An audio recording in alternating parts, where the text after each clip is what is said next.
तो फ्रेंड्स, आप सभी का स्वागत है हमारे यूट्यूब चैनल केसी कांकेर में।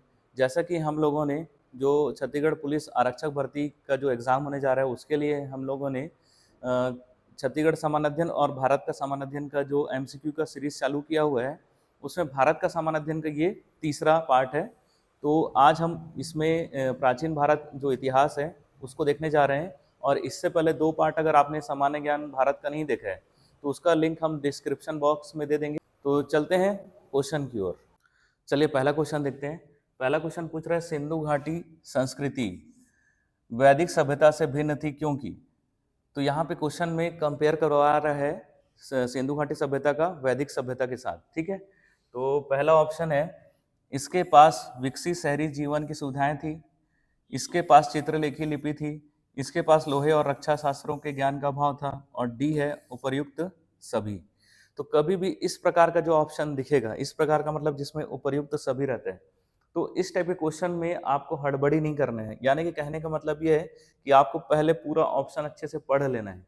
कई बार होता है कि आपको मान लो जी ए सही लगा, और ए सही लगते साथ आप ए में टिक लगा दिए, और बाद में जब आप देख रहे हो कि भाई डी भी तो सही है, तब आप इसका कुछ नहीं कर सकते। इसलिए आप पहले ऑप्शन को अच्छे से पढ़िए, उसके बाद ही आपको बबल करना है एग्जाम में, वो हमारे सीट में।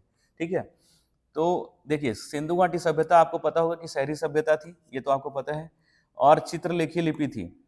याद रखना, इस सिंधु घाटी सभ्यता चित्रलेखी लिपि ही थी, तभी आज तक इसको पढ़ा नहीं जा सका। सिंधु घाटी सभ्यता की लिपि को आज तक अभी तक पढ़ नहीं पाए हैं। ठीक है, क्योंकि वो कैसी लिपि है, चित्रलेखी लिपि है। ठीक है, सांकेतिक भाषा का उपयोग किया गया उसमें, और इसके पास लोहे और रक्षा शास्त्रों का ज्ञान का अभाव था। याद रखना, सिंधु घाटी सभ्यता में अस्त्र शस्त्रों का अभाव है, और लोहा तो उस समय मिला नहीं था। ये भी सही है, इसलिए स्टेटमेंट सी भी सही है। तो ऊपर इसका आंसर हो जाएगा उपर्युक्त सभी। तीनों के तीनों सभ्यता, सिंधु घाटी सभ्यता वैदिक सभ्यता से भिन्न थी। ठीक है, चलते हैं नेक्स्ट क्वेश्चन की ओर। ठीक है, अगला क्वेश्चन देखते हैं। नेक्स्ट क्वेश्चन है क्वेश्चन नंबर 2। एक जुते हुए खेत की खोज की गई थी मोहनजोदड़ो में, कालीबंगा में, हड़प्पा में, लोथल में। ठीक है, तो जुते हुए खेत का जो साक्ष्य मिला है, वो मिला है कालीबंगा से। ठीक है, कालीबंगा कहाँ है? राजस्थान में है। और बाकी जो ये मोहनजोदड़ो ये पाकिस्तान में है, हड़प्पा ये भी पाकिस्तान में है, और लोथल जो है वो गुजरात में है।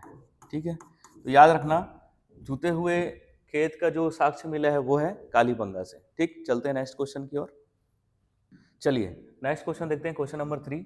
सैंधव सभ्यता का महान स्नानागार कहाँ से प्राप्त हुआ है? ठीक है, मोहनजोदड़ो से, हड़प्पा से, लोथल से, और कालीबंगा से।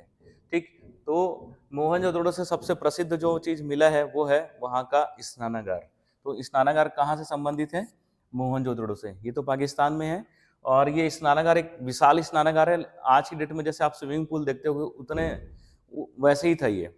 ठीक, तो ये धार्मिक अनुष्ठान से करने से पहले वहाँ लोग नहाते होंगे, उसके लिए बनाया गया होगा ये। तो उस महान स्नानागार हमको कहाँ से मिला है? मोहनजोदड़ो से। ठीक है, ये पाकिस्तान में है आज की डेट में। ठीक है, नेक्स्ट क्वेश्चन देखते हैं। अगला क्वेश्चन है क्वेश्चन नंबर 4। वह हड़प्पी नगर जिसका प्रतिनिधित्व लोथल का पुरातत्व स्थल करता है किस नदी पर स्थित है? याद रखना, लोथल जो है वो एक बंदरगाह नगर था। कब? सिंधु घाटी सभ्यता के समय। ठीक है, तो वो किस नदी पर था पूछ रहे हैं। नर्मदा नदी, माही नदी, भोगवा नदी और भीमा नदी। भीमा साउथ में है, गुजरात तरफ तो नहीं है। ठीक है, और इसका आंसर होगा भोगवा नदी। ठीक, ये याद रखना, कई बार क्वेश्चन ये वाला पूछ चुका है, लोथल किस नदी के तट पर था, तो वो इसका आंसर है भोगवा। चलते हैं नेक्स्ट क्वेश्चन की ओर। ठीक, अगला क्वेश्चन है क्वेश्चन नंबर 5। सबसे पुराना वेद कौन सा है? यजुर्वेद, ऋग्वेद, सामवेद और अथर्ववेद। इसका आंसर होगा ऋग्वेद। ठीक है, ऋग्वेद सबसे पुराना वेद है। जैसे कि आप सभी जानते होंगे, सिंधु घाटी सभ्यता का जब पतन हुआ 1900 ईसा पूर्व के आसपास, उसके बाद ये नगरी सभ्यता समाप्त हो गई। उसके बाद दोबारा गांव वाली सभ्यता का निर्माण हुआ।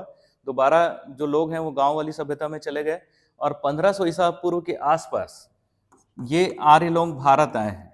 ठीक है, आर्य लोग कहाँ से आए हैं? भारत आए। कब? 1500 ईसा पूर्व के आसपास, और इसी काल में ऋग्वेद की रचना हुई है। और बाकी जो वेद जो लिखे गए हैं वो इसके बाद लिखे गए हैं। तो इसका आंसर क्या हो जाएगा? ऋग्वेद। ठीक है, चलते हैं नेक्स्ट क्वेश्चन की ओर। चलिए नेक्स्ट क्वेश्चन है क्वेश्चन नंबर 6। निम्नलिखित में से किस ऋग्वेद में युद्ध देवता समझा जाता था? यहाँ किस नहीं होगा, यहाँ पे होगा किसको। क्वेश्चन थोड़ा प्रिंटिंग मिस्टेक है। निम्नलिखित में से किसको ऋग्वेद में युद्ध देवता समझा जाता था? ऑप्शन है अग्नि, इंद्र, सूर्य और वरुण। तो इसका आंसर है इंद्र। तो जो आर्य लोग है वो अपना प्रमुख देवता इंद्र को मानते थे। ठीक है, चलते हैं नेक्स्ट क्वेश्चन की ओर। चलिए अगला क्वेश्चन है क्वेश्चन नंबर 7। पूछ रहा है गायत्री मंत्र किस पुस्तक में मिलते हैं? उपनिषद में, भगवत गीता में, ऋग्वेद में, यजुर्वेद में। बताइए, गायत्री मंत्र का कभी ना कभी आपने पाठ तो किया ही होगा। तो क्या लगता है गायत्री मंत्र किस में है, किस में वर्णन किया गया गायत्री मंत्र का? तो इसका आंसर है ऋग्वेद में। ठीक है, तो चूंकि आर्य लोग भारत आए थे 1500 ईसा पूर्व के आसपास, जैसा कि मैं आपको बताया, और इन लोगों ने यहाँ के जो स्थानीय लोग थे भारत के, उन लोगों को आर्य बनाने के लिए उन लोग क्या किसकी रचना किए? उन लोग रचना किए गायत्री मंत्र का। ठीक है, चलते हैं नेक्स्ट क्वेश्चन की ओर। चलिए अगला क्वेश्चन है क्वेश्चन नंबर 8। भारतीय प्रतीक पर उत्कीर्ण सत्यमेव जयते लिया गया है, कहाँ से लिया गया? आपने जरूर कभी ना कभी ये देखा होगा या सुना होगा सत्यमेव जयते। वो कहाँ से लिया गया है? ऋग्वेद से लिए हैं, भगवत गीता से लिए हैं, मुंडकोपनिषद से लिए हैं, तत्स्य पुराण से लिए हैं। तो याद रखना ये मुंडकोपनिषद से लिया गया है क्या? सत्यमेव जयते। ठीक है, चलते हैं नेक्स्ट क्वेश्चन की ओर। चलिए अगला क्वेश्चन देखते हैं क्वेश्चन नंबर 9। बुद्ध का जन्म हुआ था वैशाली में, लुम्बिनी में, कपिलवस्तु में, पाटलिपुत्र में। ठीक है, तो बुद्ध का जन्म हुआ था लुम्बिनी में। ये लुम्बिनी कहाँ है? नेपाल में। ठीक है, और कब हुआ था जन्म? तो उनका जन्म हुआ था 563 ईसा पूर्व में। ठीक है, याद रखना कहाँ पे? लुम्बिनी, नेपाल में। ठीक, चलते हैं नेक्स्ट क्वेश्चन की ओर। ठीक है, अगला क्वेश्चन देखते हैं क्वेश्चन नंबर 10। महात्मा बुद्ध का महापरिनिर्वाण कहाँ हुआ था? लुम्बिनी में, बोधगया में, कुशीनगर में, कपिलवस्तु में। ठीक है, लुम्बिनी में तो क्या हुआ था? जन्म हुआ था। बोधगया में क्या हुआ था? ज्ञान की प्राप्ति हुई थी पीपल पेड़ के नीचे। ठीक है, और कुशीनगर में क्या हुआ था? इनको मोक्ष की प्राप्ति, यानी महापरिनिर्वाण। इसका आंसर क्या हो जाएगा? Option number C. चलते हैं नेक्स्ट क्वेश्चन की ओर। चलिए अगला क्वेश्चन है क्वेश्चन नंबर 11। बुद्ध का पहला उपदेश कहाँ दिया गया? बुद्ध को जब ज्ञान की प्राप्ति हुई है ना, बोधगया में पीपल पेड़ के नीचे, तो उन्होंने अपना पहला उपदेश कहाँ दिया था? ठीक है, ऑप्शन है काशी, सारनाथ, कुशीनगर और बोधगया। तो इन्होंने अपना पहला उपदेश दिया था सारनाथ में। ठीक है, चलते हैं नेक्स्ट क्वेश्चन की ओर। चलिए अगला क्वेश्चन है क्वेश्चन नंबर 12। ये पूछ रहा है कश्मीर में कनिष्क के शासनकाल में जो बौद्ध संगति आयोजित हुई थी, इसकी अध्यक्षता निम्नलिखित में से किसने की थी? ठीक है, ऑप्शन है पार्श्व ने, नागार्जुन ने, शूद्रक ने और वसुमित्र ने। ठीक है, तो देख जान लीजिए कि जैसे बौद्ध को जो मोक्ष की प्राप्ति होती है, उसके बाद 4 बौद्ध संगति हुई, यानी सम्मेलन हुआ। ठीक है, जिसमें कनिष्क के शासनकाल में चौथी हुई थी। और इससे पहले का पहला, दूसरा और तीसरा जो संगति वो आप देख लीजिएगा, इससे क्वेश्चन आता ही है। तो याद रखना चौथा तो हुआ था कनिष्क के शासनकाल में। ठीक है, ये कनिष्क कौन है? कुषाण शासक है। कुषाण वंश का प्रसिद्ध शासक है कौन? कनिष्क। तो इसका साम्राज्य लगभग उत्तरी भारत और जम्मू कश्मीर के ऊपर वाले क्षेत्र में भी था। ठीक है, लगभग मध्य एशिया वाले क्षेत्र में भी इसका शासन था। ठीक, तो इसने अपने शासनकाल में बौद्ध संगति का आयोजन कराया था। किसके नेतृत्व में, किसके अध्यक्षता में? इसका ऑप्शन है, आंसर है वसुमित्र। और यहीं पर बौद्ध धर्म का महायान संप्रदाय को अंतिम रूप दिया गया था। ठीक है, महायान क्या था? तो बौद्ध धर्म 2 पार्ट में डिवाइड हो गया था, एक हीनयान और एक महायान। तो हीनयान यानी जो गौतम बुद्ध द्वारा बताया गया था, और महायान यानी कि इसका थोड़ा सा चेंज वाला रूप है। ठीक है, जैसे कि बोला गया था कि भाई सोना चांदी नहीं छूना है, तो इन लोग सोना चांदी छूने लगे। गौतम बुद्ध ने बोला कि भाई मांस मछली नहीं खाना है, तो इन लोग खाने लगे। गौतम बुद्ध ने बोला कि भाई गृहस्थ जीवन से दूर रहना है, तो ये इन लोग गृहस्थ जीवन में रहने लगे। तो ये संप्रदाय कहलाया महायान। और हीनयान क्या कहलाया? जो पुराना गौतम बुद्ध ने बताया था वो हीनयान कहलाता था। ठीक है, तो इसका आंसर हो जाएगा ऑप्शन नंबर डी, वसुमित्र। ठीक है, चलिए नेक्स्ट क्वेश्चन है क्वेश्चन नंबर 13। बुद्ध के उपदेश किससे संबंधित हैं? आत्मा संबंधी विवाद, ब्रह्मचर्य, धार्मिक कर्मकांड और आचरण की शुद्धता व पवित्रता। ठीक है, तो याद रखना गौतम बुद्ध ने, आपको लगेगा ये भी होगा, ये भी होगा, ये भी होगा, लग रहा है सभी है, लेकिन इसका आंसर है आचरण की शुद्धता व पवित्रता। सबसे परफेक्ट यही है। कौन सा? Option number D. चलते हैं नेक्स्ट क्वेश्चन में। चलिए नेक्स्ट क्वेश्चन है क्वेश्चन नंबर 14। त्रिपिटक ग्रंथ किस धर्म से संबंधित है? वैदिक धर्म, बौद्ध धर्म, जैन धर्म, शैव धर्म। जनरली आप याद रखना, अधिकतर जो क्वेश्चन एग्जाम में पूछ रहे हैं उसका आंसर या तो जैन धर्म रहता है या बौद्ध धर्म रहता है, बाकी तो ऐसे ही दे दिया जाता है क्योंकि 4 ऑप्शन देना है। लेकिन अधिकतर अगर मान लो आप कभी फंस गए हो और आपको आंसर नहीं आ रहा है और करके ही आना है क्वेश्चन सॉल्व, या तो फिर आंसर अधिकतर रहता है जैन धर्म या बौद्ध धर्म। ठीक, तो इसको फिलहाल हम लोग देख लेते हैं, त्रिपिटक ग्रंथ किस धर्म से संबंधित है? वैदिक धर्म, बौद्ध धर्म, जैन धर्म और शैव धर्म। तो देखिए, जैसे गौतम बुद्ध की मृत्यु होती है, ठीक है, तो उनकी शिक्षाओं को संकलित किया गया और 3 भागों में अलग अलग संकलित किया गया। तो इन्हीं 3 भागों को क्या कहा गया? त्रिपिटक। ठीक है, तो ये किस धर्म से संबंधित है? तो ये संबंधित है बौद्ध धर्म से। ठीक है, चलते हैं नेक्स्ट क्वेश्चन की ओर। चलिए नेक्स्ट क्वेश्चन देखते हैं, क्वेश्चन नंबर 15। नालंदा विश्वविद्यालय किस लिए विश्व प्रसिद्ध था? ठीक है, नालंदा विश्वविद्यालय किस लिए विश्व प्रसिद्ध था? ऑप्शन ए है चिकित्सा विज्ञान, तर्कशास्त्र, बौद्ध धर्म दर्शन और रसायन विज्ञान। ठीक है, तो आपको पता होगा नालंदा किसके लिए प्रसिद्ध था? तो ये प्रसिद्ध था बौद्ध धर्म के लिए। ठीक है, बौद्ध धर्म दर्शन के लिए। इसी दर्शन की शिक्षा दीक्षा लेने के लिए जो चीनी यात्री वेनसांग है वो भी भारत आया था। ठीक है, चलते हैं नेक्स्ट क्वेश्चन की ओर। चलिए नेक्स्ट क्वेश्चन देखते हैं, क्वेश्चन नंबर 16। ठीक, क्या पूछ रहा है? भारतीय कला में स्तूप, चैत्य, विहार का निर्माण निम्नलिखित में से किससे संबंधित है? ठीक है, तो स्तूप तो आपने कभी ना कभी सुना होगा। स्तूप जैसे सांची का स्तूप तो सुने हो, एमपी में है। ठीक है, ऐसे कई स्तूप बनाए गए थे। स्तूप क्या है? तो गौतम बुद्ध से संबंधित जो भी अवशेष है उसको इसमें रखा जाता था। ये एक स्मारक बनाया जाता था, तो इसमें जो जो अवशेष है उसको रखा जाता था, तो वो कहलाता था स्तूप। और चैत्य क्या था? तो जो बौद्ध भिक्षु लोग थे उनके पूजा करने के स्थल को क्या बोला जाता था? चैत्य। और जो बौद्ध भिक्षु जहाँ रहते थे, है ना, जो आवास के रूप में यूज करते थे, उसको बोला जाता था विहार। ठीक है, एक बार आईएएस के एग्जाम में ये क्वेश्चन पूछा भी था, चैत्य और विहार क्या है? तो चैत्य पूजा स्थल है बौद्ध भिक्षुओं का, और आवास उनके रहने का स्थान है। सॉरी, क्या? विहार, विहार उनके रहने का स्थान है। ठीक है, तो आपको समझ में आ गया होगा ये किस धर्म से संबंधित है। तो इसका आंसर है ऑप्शन नंबर सी, बौद्ध धर्म। ठीक है, चलते हैं नेक्स्ट क्वेश्चन की ओर। ठीक है, अगला क्वेश्चन देखते हैं, क्वेश्चन नंबर 17। जैन धर्म के संस्थापक कौन है? आर्य सुधर्मा, महावीर स्वामी, पार्श्वनाथ, ऋषभदेव। अधिकतर लोगों को लगेगा कि महावीर स्वामी जैन धर्म के संस्थापक है, लेकिन ऐसा नहीं है। जैन धर्म के संस्थापक मेन है ऑप्शन नंबर डी, ऋषभदेव। ठीक है, और इनको तीर्थंकर बोला जाता था। जैन धर्म में इनको क्या बोला जाता था? तीर्थंकर। तो पहले तीर्थंकर कौन थे? ऋषभदेव। और जो महावीर स्वामी हैं वो 24वें तीर्थंकर थे। कौन से नंबर के थे? 24वें। ठीक, तो याद रखना, स्थापना किसने किया, संस्थापना किसने किया? ऋषभदेव ने। ठीक, चलते हैं नेक्स्ट क्वेश्चन की ओर। चलिए नेक्स्ट क्वेश्चन है क्वेश्चन नंबर 18। महावीर स्वामी का जन्म कहाँ हुआ था? कुंडग्राम में, पाटलिपुत्र में, मगध में, वैशाली में। ठीक है, कुंडग्राम को कुंडलपुर भी बोला जाता है और ये इसका आंसर है। ठीक है, तो कुंडग्राम में महावीर स्वामी का जन्म हुआ था। कब हुआ था? 599 ईसा पूर्व में। 599 ईसा पूर्व में। ठीक, चलते हैं नेक्स्ट क्वेश्चन की ओर। चलिए देखते हैं next question, question number 19। Vardhaman Mahavir के संबंध में क्या सही नहीं है? ठीक है, उन्हें 24वां और अंतिम तीर्थंकर माना जाता है, ये तो आपको बता चुका हूँ, सही है ये। उनकी माता लिच्छवी के राजा चेतक की बहन थी, बिल्कुल सही है। उन्होंने अपने जीवन काल में विवाह नहीं किया था। उन्होंने 527 ईसा पूर्व में पटना के निकट पावापुरी में देह त्याग किया था। ठीक है, ये भी सही है, लेकिन आंसर ये नहीं है। आंसर क्या पूछ रहा है? क्या सही नहीं है? क्वेश्चन ध्यान से देखना, क्या पूछ रहा है क्वेश्चन में, क्या सही नहीं है? तो इसका आंसर है ऑप्शन नंबर सी। तो महावीर स्वामी हो चाहे गौतम बुद्ध हो, दोनों ने विवाह किया था। ठीक है, तो ये स्टेटमेंट इनका गलत है। चलते हैं नेक्स्ट क्वेश्चन की ओर। नेक्स्ट क्वेश्चन देखते हैं, क्वेश्चन नंबर 20।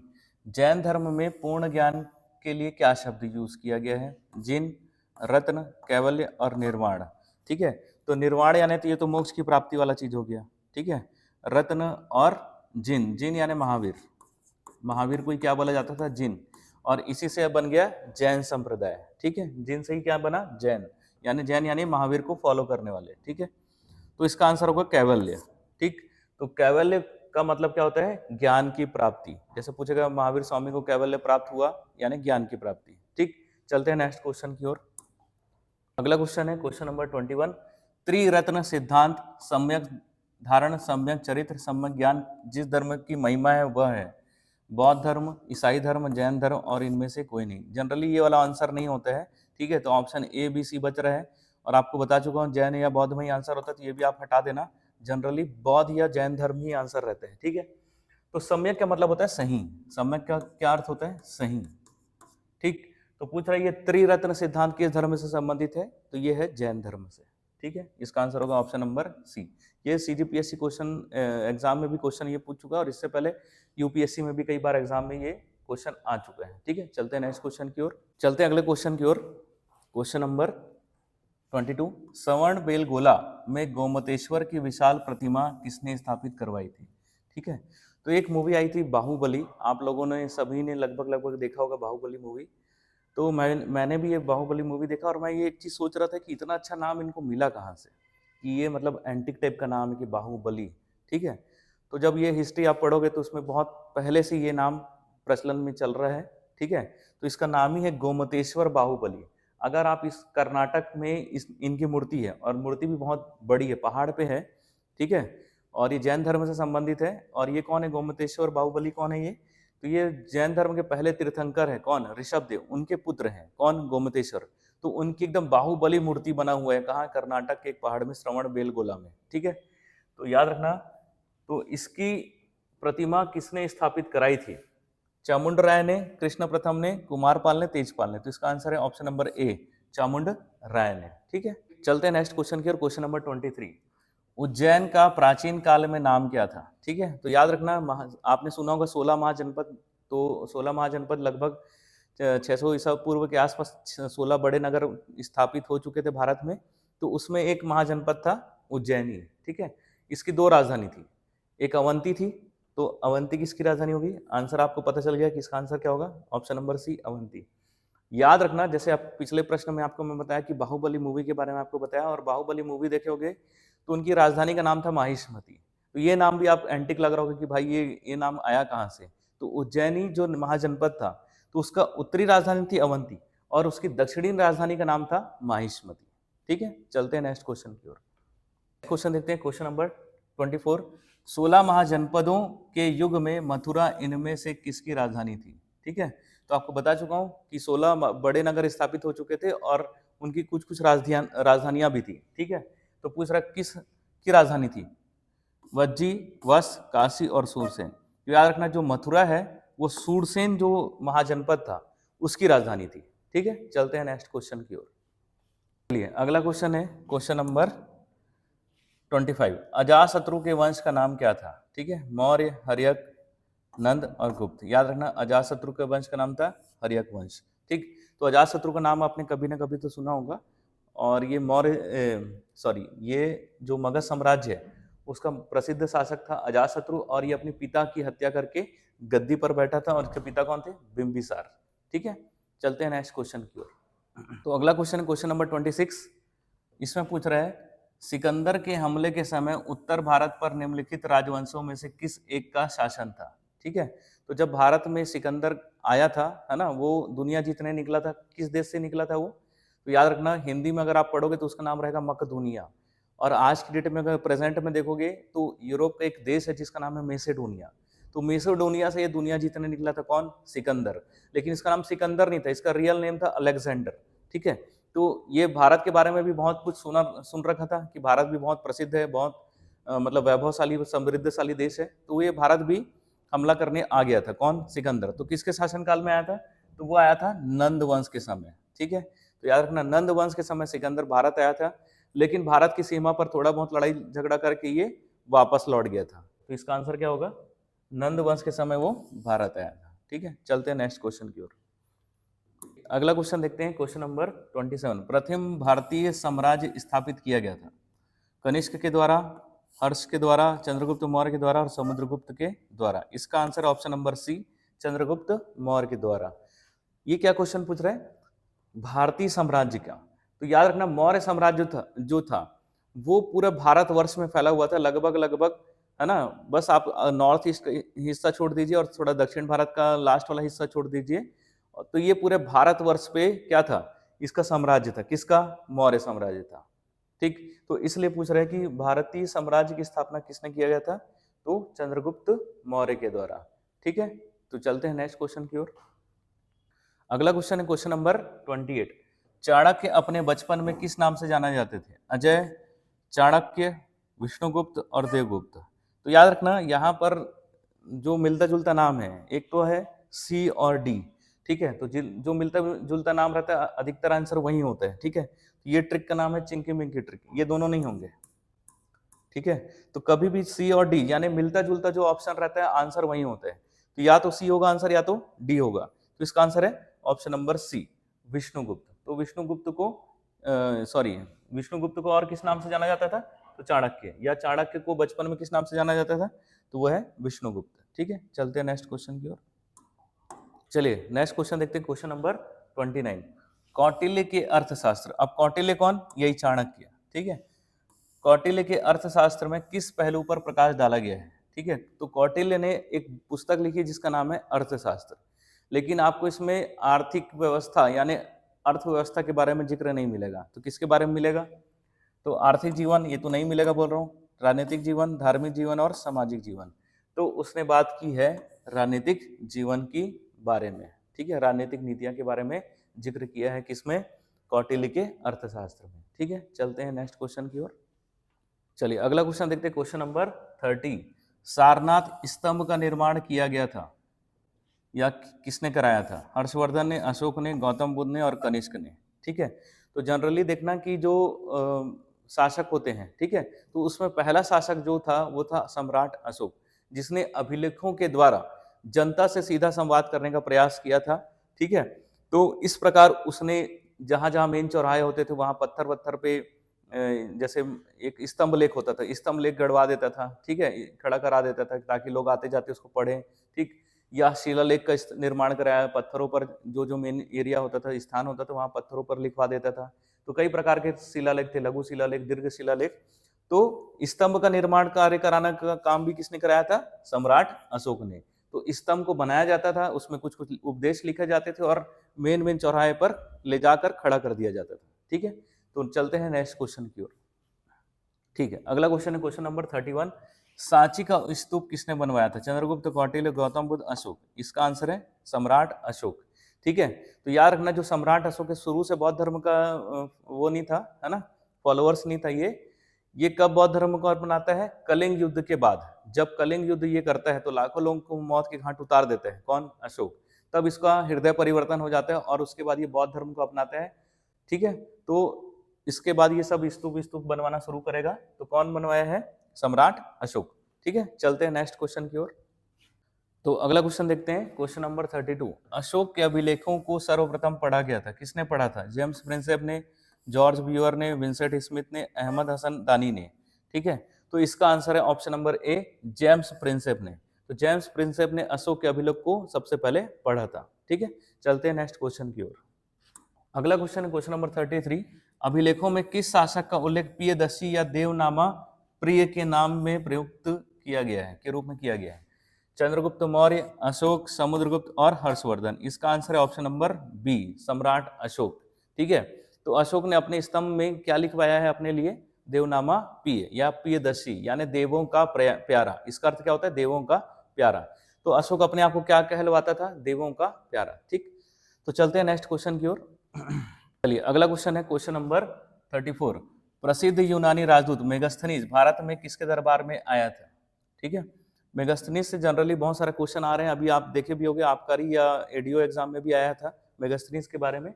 तो किसके दरबार में आया था? अशोक के, हर्षवर्धन के, चंद्रगुप्त मौर्य के, हेमू के में, ठीक।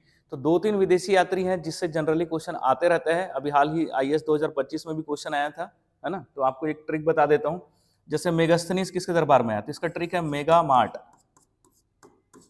ठीक। तो मेगा मार्ट से आप समझ गए होंगे कि मेगास्थनीज और मार्ट मतलब मौर्य, ठीक। तो पहला ट्रिक आपको समझ में आ गया कि मेगास्थनीज किसके शासनकाल में भारत आया? चंद्रगुप्त मौर्य। मौर्य से चंद्रगुप्त मौर्य लगाना है आपको, ठीक। तो इसका आंसर हो जाएगा सी, चंद्रगुप्त मौर्य। दूसरा आप सुने होंगे क्या? फाहयान, ठीक है। तो आपको पहले मैं इधर फाहयान के बारे में बता देता हूं। तो दूसरा यहां पे पहले लिख देता हूं फाहयान। तो फाहयान किसके शासनकाल में भारत आया, ऐसा क्वेश्चन पूछते हैं। तो आपने नाम सुना होगा चंद्रयान द्वितीय, ठीक। तो चंद्रयान द्वितीय, तो ये किसके शासनकाल में भारत आया होगा? चंद्रगुप्त द्वितीय के शासनकाल में। ठीक है, यान से फाहयान और चंद्र द्वितीय से चंद्रगुप्त द्वितीय के समय कौन भारत आया? तो फाहयान। ठीक, तीसरा क्वेश्चन पूछता है वेनसांग। वेनसांग, ठीक, तो ये पूछ रहा है किसके शासनकाल में भारत आया है। ठीक, तो जब भी मान लीजिए आप खुश होते हो, ज्यादा खुश रहते हो, ठीक है, यानी हर्ष, हर्ष यानी खुशी, तो आप क्या सुनते हो? जब आप ज्यादा खुश रहते हो तो क्या सुनते हो? सॉन्ग। तो इससे आप समझ गए होगे, सॉन्ग से वेनसांग और हर्ष से हर्षवर्धन। तो आप ज्यादा खुश रहते हो तो आप गाना सुनते हो, सॉन्ग सुनते हो। तो याद रखना ये ट्रिक बन गया है क्या? मेगा मार्ट से मेगास्थनीज मौर्य चंद्रगुप्त मौर्य के समय आया। चंद्रयान द्वितीय यानी कि फाहयान किसके समय आया? चंद्रगुप्त द्वितीय के समय आया। और जो वेनसांग है वो किसके शासनकाल में आया? हर्षवर्धन के समय। ठीक है, चलते हैं नेक्स्ट क्वेश्चन की ओर। चलिए अगला क्वेश्चन है क्वेश्चन नंबर 35। अंतिम मौर्य सम्राट था जालौक, अवंतीवर्मा, नंदीवर्धन, बृहद्रथ। ठीक है, तो इसका आंसर है बृहद्रथ। ठीक, तो बृहद्रथ का एक सेनापति था जिसका नाम था पुष्यमित्र शुंग। उसने इसकी हत्या कर दी और मौर्य साम्राज्य को समाप्त कर शुंग वंश की स्थापना करता है। ठीक है, चलते हैं नेक्स्ट क्वेश्चन की ओर। चलिए चलते हैं अगला क्वेश्चन, क्वेश्चन नंबर 36। प्राचीन भारत में निम्नलिखित में से किस एक ने नियमित रूप से सोने के सिक्के चलाए? ठीक है, सातवाहन ने, शक ने, कुषाण ने, पार्थियन ने। तो याद रखना इसका आंसर है कुषाण। कुषाण ने नियमित रूप से सोने के सिक्के चलाए थे। क्यों चलाए इन्होंने? क्योंकि इनका जो साम्राज्य था वो रेशम मार्ग पर अवस्थित था। ठीक, रेशम मार्ग, चीन का जो रेशम मार्ग था उस मार्ग पर इनका साम्राज्य स्थापित था। तो क्या होता था कि जो व्यापारी लोग इस मार्ग से गुजरते थे तो इनसे ये चुंगी वसूलते थे। तो जो कुषाण साम्राज्य है वो आप देखेंगे कि उत्तर भारत में जम्मू कश्मीर से और ऊपर तक था। ठीक है, कुषाण साम्राज्य जो चीन का जो रेशम मार्ग गुजरता था वहां पर भी कुषाण साम्राज्य का क्षेत्र था। तो चीन जब अपना रेशम यूरोप की ओर बेचने ले जाते थे, चीन के व्यापारी, तो ये कुषाणों को चुंगी देकर जाते थे और यूरोप का जो सामान इधर लेके आते थे एशिया की तरफ, तो उनसे वापस चुंगी वसूला जाता था। इस प्रकार से इनको सोने की प्राप्ति होती थी और इसलिए इन्होंने सोने के सिक्के जारी किए। लेकिन अगर सबसे पहले क्वेश्चन पूछा जाए कि सबसे पहले सोने के सिक्के किसने जारी किए, तो वो आंसर होगा हिंद यूनानी। लेकिन प्रचलन में किसने लाया? तो प्रचलन में लाया कुषाणों ने। ठीक है, तो चलते हैं नेक्स्ट क्वेश्चन की ओर। अगला क्वेश्चन देखते हैं, क्वेश्चन नंबर 36। विक्रम संवत कब प्रारंभ हुआ? 78 ईस्वी में, 57 ईसा पूर्व में, 72 ईसा पूर्व में या 56 ईसा पूर्व में? ठीक है, तो याद रखना जो उज्जैन के एक राजा थे जिसका नाम था चंड प्रद्योत, इन्होंने 57 ईसा पूर्व के आसपास शकों को पराजित कर दिया था। ठीक, और 57 ईसा पूर्व के आसपास शकों को पराजित करने के उपलब्धि में इन्होंने अपना एक कैलेंडर चलाया। और वो कब चलाया? 57 ईसा पूर्व। इसी को बोलते हैं विक्रम संवत। तो आप बाबूलाल चतुर्वेदी का अगर कैलेंडर देखते होगे तो इसी को हिंदू धर्म का कैलेंडर भी माना जाता है, क्योंकि हिंदू धर्म का जो डेट है वो हमेशा जो अभी वाला जो डेट चल रहा है 2025, ठीक है, जो हमारा ईयर चल रहा है उससे 57 साल आगे चलता है विक्रम संवत। याद रखना, तो विक्रम संवत 57 साल आगे चल रहे हैं। ठीक है, चलते हैं नेक्स्ट क्वेश्चन की ओर। ठीक है, अगला क्वेश्चन है क्वेश्चन नंबर 38। पूछ रहे हैं अश्वघोष किसका समकालीन था? ठीक है, अशोक का, चंद्रगुप्त द्वितीय का, कनिष्क का और हर्षवर्धन का। ठीक है, तो ये कुषाण शासक जो कनिष्क है उसके दरबार का राजकवि था। ठीक है, चलते हैं नेक्स्ट क्वेश्चन की ओर। अगला क्वेश्चन है क्वेश्चन नंबर 39। अफगानिस्तान का बामियान प्रसिद्ध था हिंदू मंदिर के कारण, धाती दांत के काम हेतु, स्वर्ण सिक्कों के टंकण के हेतु, बुद्ध प्रतिमा के लिए। तो इसका आंसर है ऑप्शन नंबर डी, बुद्ध की प्रतिमा के लिए। तो अफगानिस्तान में एक जगह है जिसका नाम है बामियान। ठीक है, तो वहां पे जो पहाड़ है वहां पर पहाड़ों को काट कर बुद्ध की बहुत बड़ी प्रतिमा बनाई गई है।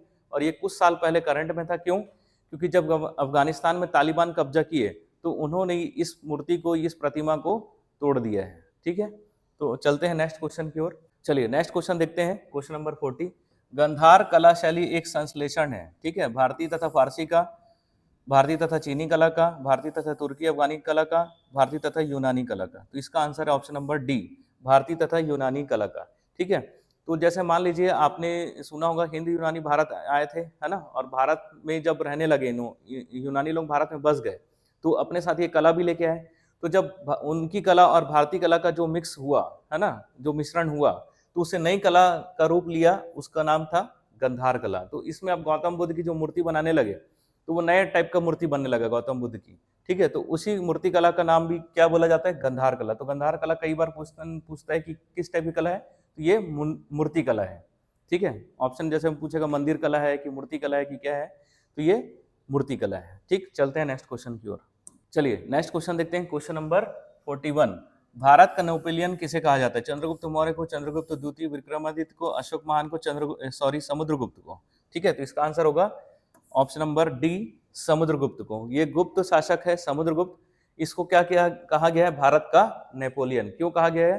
क्योंकि अगर प्रयाग प्रशस्ति को पढ़ा जाए, ठीक है, जिसमें समुद्रगुप्त के जीतों का वर्णन है, तो उसमें यह लिखा गया है कि समुद्रगुप्त को कभी भी हार का सामना नहीं करना पड़ा है। ठीक है, चलिए चलते हैं नेक्स्ट क्वेश्चन की ओर। क्वेश्चन नंबर 42, प्रयाग प्रशस्ति सैन्य अभिलेख के बारे में किस में जानकारी देती है? अभी आपको क्वेश्चन बता ही दिया था, आंसर समझ गए होंगे।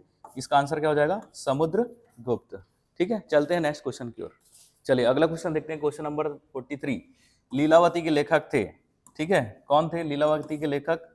महावीराचार्य, हेमचंद्राचार्य, भास्कराचार्य और कालकाचार्य। तो इसका आंसर है ऑप्शन नंबर सी, भास्कराचार्य। ये महान गणितज्ञ और खगोल शास्त्री थे। ठीक है, और इन्होंने ही लीलावती की रचना की है। ठीक है, चलते हैं नेक्स्ट क्वेश्चन की ओर। अगला क्वेश्चन है क्वेश्चन नंबर 44। भारतीय यात्रा में फाहयान ने एक अस्पताल का उल्लेख किया है, यह स्थित था उज्जैन में, कौशाम्बी में, ताम्रलिप्ति में, पाटलिपुत्र में। ठीक है, ये ताम्रलिप्ति कहाँ है? ये पश्चिम बंगाल में है। ये एक बंदरगाह नगर हुआ करता था, ताम्रलिप्ति बंदरगाह। तो इसका आंसर है फिलहाल पाटलिपुत्र। ठीक है, चलते हैं नेक्स्ट क्वेश्चन की ओर। अगला क्वेश्चन है क्वेश्चन नंबर 45। कालिदास किसके शासन काल में थे? समुद्रगुप्त, अशोक महान, चंद्रगुप्त प्रथम, चंद्रगुप्त द्वितीय। तो यहाँ पे आप देख रहे हो सी और डी, ऑप्शन नंबर सी और डी दोनों सेम लग रहा है। तो यहाँ पे आप चिंकी मिंकी ट्रिक लगा सकते हो, यानी कि ये दोनों आंसर नहीं होगा। आंसर या तो ये होगा या तो ये होगा। तो याद रखना, कालिदास के शासनकाल किसके शासनकाल में थे? तो इसका आंसर है चंद्रगुप्त द्वितीय के समय। ठीक है, चलते हैं नेक्स्ट क्वेश्चन की ओर। अगला है क्वेश्चन नंबर 46। पूछ रहा है चारवाक दार्शनिक प्रणाली लोकायत प्रणाली भी कहलाती है। खैर ये ऑप्शन नंबर ये डबल रिपीट हो गया है, तो इसका ऑप्शन है लोकायत प्रणाली भी कहलाती थी, बी है आस्तिक प्रणाली भी कहलाती थी, सी है मीमांसा प्रणाली भी कहलाती थी, और डी है वैशेषिक प्रणाली भी कहलाती थी। तो याद रखना, आस्तिक प्रणाली तो नहीं थी, ये नास्तिक प्रणाली थी, और मीमांसा एक अलग दर्शन है, वैशेषिक दोनों अलग दर्शन है। तो ये दोनों नहीं है, इसका आंसर होगा लोकायत प्रणाली। ठीक है, तो जो चारवाक है, ठीक है, तो चारवाक दर्शन जो था वो नास्तिक दर्शन था। नास्तिक दर्शन मतलब ये भगवान को नहीं मानता था, ये केवल अपनी जो 5 इंद्रियों से आप जो महसूस कर सकते हो उसी को ये मानता था। ठीक है, अगला क्वेश्चन है, निम्नलिखित युग्मों में से कौन सा एक भारतीय षड दर्शन का भाग नहीं है पूछ रहा है। ठीक है, पहला है मीमांसा और वेदांत, न्याय और वैशेषिक, लोकायत और कापालिक, और सांख्य और योग्य। ठीक है, तो भारतीय जो षड दर्शन है ये आस्तिक दर्शन माना जाता है। इसको क्या माना जाता है? आस्तिक दर्शन। और आप देख रहे हो पिछले क्वेश्चन में भी मैं आपको बताया, जो लोकायत दर्शन था वो नास्तिक था। तो ये अलग दिख रहा है तीनों में, तो यही इसका आंसर है। ये जो लोकायत है ये षड दर्शन का भाग नहीं है। ठीक है, चलते हैं नेक्स्ट क्वेश्चन की ओर। चलिए अगला क्वेश्चन है क्वेश्चन नंबर 48। शंकर के दर्शन को कहा जाता है एकत्ववाद, समग्र एकत्ववाद, द्वैतवाद और अद्वैतवाद। ठीक है, तो शंकर जो शंकराचार्य थे उनके दर्शन, उन्होंने एक दर्शन दिया था, उसका नाम क्या था? अद्वैतवाद। ठीक है, ऑप्शन नंबर डी। ठीक है, चलते हैं नेक्स्ट क्वेश्चन की ओर। अगला क्वेश्चन है क्वेश्चन नंबर 49। हर्षचरित नामक पुस्तक किसने लिखी थी? आर्यभट्ट, बाणभट्ट, विष्णुगुप्त, परिमल गुप्त। ठीक है, तो इसका आंसर है बाणभट्ट। ठीक है, तो बाणभट्ट ने हर्षचरित नामक पुस्तक लिखी थी। ठीक है, चलते हैं नेक्स्ट क्वेश्चन की ओर। चलिए क्वेश्चन नंबर है 50 और इस सीरीज का लास्ट क्वेश्चन है। सम्राट हर्ष ने अपनी राजधानी थानेश्वर से कहाँ स्थानांतरित की थी? प्रयाग, दिल्ली, कन्नौज और राजगिरी। ठीक है, तो हर्ष ने अपनी राजधानी बनाया था कन्नौज को। ठीक है, तो इसका आंसर क्या हो जाएगा? Option number C. ठीक, तो ये जो हम लोगों ने क्वेश्चन देखे ये प्राचीन भारत से संबंधित था। ठीक है, लगभग हम लोग 50 क्वेश्चन को कवर किए जो महत्वपूर्ण थे, जो एग्जाम में आ सकते हैं। तो अगर आपको वीडियो अच्छी लगी हो तो वीडियो को लाइक, शेयर और सब्सक्राइब जरूर कीजिए।